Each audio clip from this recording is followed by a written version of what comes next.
সন্ধ্যা প্রদীপ না দিলে কি হয় আর কেন দিতে হয়? আর ওই সকালবেলাতে একটা গোবরে ঢেলা দেওয়া হয়, সেটাকে কি বলে? মারুলি দেওয়া। ভুল করে সূর্য উঠে গেলে কোনোদিন মারুলি ঘোরাবেন না। তত্ত্ব সিদ্ধান্ত বললেন সূর্য ওঠার পরে যদি কেউ মারুলি দেয়, ভগবান কৃষ্ণ বললেন তার বাড়িতে যমদূত যাবে, আর সূর্য ওঠার আগে যদি দেয় তাহলে বিষ্ণুদূত যাবে। তাই কোনোদিন আমার অনুরোধ রইল, সূর্য ওঠার পরে কখনো মারুলি দেবেন না। আর মানব সংসারে কোনোদিন সন্ধ্যাকে বন্ধা করবেন না। সন্ধ্যা প্রদীপ দেওয়া হয় কেন? কারণটা শুনে রাখুন। একটা ফুলের বান নিয়ে সৃষ্টিকর্তা ব্রহ্মা সৃষ্টি করে দিলেন মদনকে। মদন কামে এই বান তুমি যাকে নিক্ষেপ করবে সে কামে জর্জরিত হবে। যেতে যেতে দেখা হয়ে গেল কার সঙ্গে? দেবশ্রী নারদের সঙ্গে। নারদ বলছে কি ব্যাপার, এই ফুলের বানে কি হবে? না বান যাকে মারবো সে কামে জর্জরিত হবে। বলে ওরে বাবা, জিনিসটা ভালো দিল কি মন্দ দিল তুই যাচাই করো, জিনিসটা খাঁটি কি নকল দেখো। বলছে কি করবো? না যে তোমাকে বানটা দিয়েছে তাকেই তুমি বান নিক্ষেপ করো। যেই না মায়েরা ফুলের বান দিয়েছে, এবার বানটা নিক্ষেপ করলো কাকে? ব্রহ্মা। যেই না ব্রহ্মাকে বান নিক্ষেপ করেছে, ব্রহ্মা কামে জর্জরিত হয়ে নিজের কন্যা সন্ধ্যাকে জড়িয়ে ধরেছে।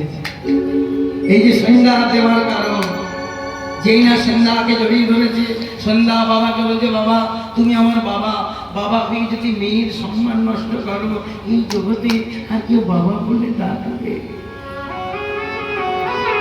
ব্রহ্মা বলছে মারে তুই ফিরে আয়, আজ থেকে তোকে ফিরিয়ে আনবার জন্য প্রতিদিন সংসারে সন্ধ্যা দেওয়া হবে, যার নাম হচ্ছে সন্ধ্যা করা।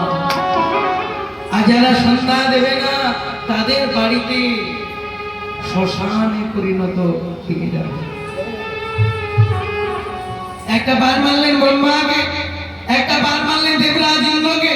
দেবরাজ ইন্দ্রকে যখন বার মারলো মায়েরা, কামে জর্জরিত হয়ে দেবরাজ ইন্দ্র গৌতম মুনির আশ্রমে গেলেন। গৌতম মুনির আশ্রমে যখন গেলেন, গৌতম মুনি ভোরবেলাতে স্নানে গেছে। যে না স্নানে গেছে, গৌতম মুনির রূপ ধরে গৌতম মুনির স্ত্রীর কাছে গেলেন। নামটা কি? গৌতম মুনির স্ত্রীর নাম সবাই জানে যে অহল্যা। দেবরাজ ইন্দ্র যখন গেলেন গৌতম মুনির রূপ ধরে, অহল্যা চিনতে পারল না মায়েরা। বলছে কে তুমি? এখনই স্নান করতে গিয়ে ফিরে এলে, কি ব্যাপার? আমি তোমার সঙ্গ পেতে চাই। মনে মনে ভাবলো আমার স্বামী ফিরে এসেছে। যেই না মায়েরা সকল সুখে মত্ত হলে, এদিকে গৌতম মুনি তপস্যা করতে করতে কাঁপছে। নিশ্চয়ই আমার আশ্রমে অঘটন ঘটতে চলেছে। তপস্যা শেষ করে দিয়ে ছুটতে ছুটতে এসে দেখলো আমার মতো অবিকল দেখতে কে তুমি? আমি অভিশাপ দেব। দেবরাজ ইন্দ্র বলছে আমি।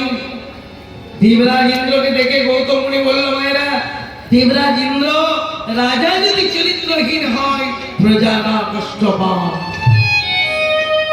এখনকার দিনে অনেকে লেখাপড়া শিখছে ভালো ভালো সবার। ইংরেজিতে একটা কথা আছে, money loss is something loss but character loss is everything loss. টাকা পয়সা দুদিনের জিনিস, 10 বছর পরে আসবে, কিন্তু কারো যদি চরিত্রের চ্যুতি হয়ে যায় সে জীবনে উন্নতি করতে পারবে না। গৌতম মুনি অভিশাপ দিলেন, তোমাকে অভিশাপ দিলাম, তোমার সারা শরীরে কাম চিহ্ন প্রকট হবে। আর অহল্যাকে কি অভিশাপ দিয়েছিল মায়েরা? অহল্যাকে অভিশাপ দিল, অহল্যা মানে তোমার তুমি স্বামী চিনতে পারবে না, তার জন্য অভিশাপ দিলাম তুমি পাষাণ হয়ে যাও। অহল্যা বলছে স্বামী আমি কি মুক্তি পাবো না? বলছে পাবে। রাম অবতারে যেদিন রামচন্দ্রের চরণ ধরে পাবে সেই দিন তুমি মুক্তি পাবে।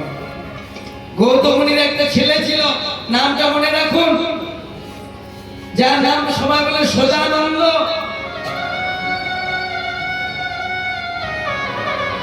আমি বলছি না, গৌতম মুনির যে সন্তান ছিল, ছেলে ছিল, তার নাম সদানন্দ ছিল না, তার নাম হচ্ছে শতানন্দ। শতানন্দ বলছে, বাবা আমি 70 পরে তাপর আছে, কিন্তু মাকে মুক্তির জন্য আমি 70 পরে ক্রেতা করব। 70 পরে ক্রেতা হলো রামচন্দ্রের চরণ ধুলি পেয়ে অহল্যা পাষাণ থেকে মানব হলো। একটা বান মারলেন শিব ঠাকুরকে, শিব ঠাকুরকে কোনকে বান মারলেন মায়েরা? না, যেদিন সমুদ্র মন্থন হয় ভগবান বিষ্ণু একটা মোহিনী মূর্তি ধরেছে, মেয়ে মানুষ রূপ ধরে, যে না ভাগাভাগি করতে যায় অমনি যে না বান মারলো, গ্রামে জর্জরিত হয়ে শিব ঠাকুর বিষ্ণুকে জড়িত হয়েছে। বিষ্ণু বলছে, ভোলা না, আমি মেয়ে মানুষ নই, আমি বিষ্ণু, আমাকে ছেড়ে। সম্মান নষ্ট হলো। বলছে, রে কা, আমার নাম হচ্ছে মদন দাহ, আমি তোকে যোগ দিব তো করে দেব।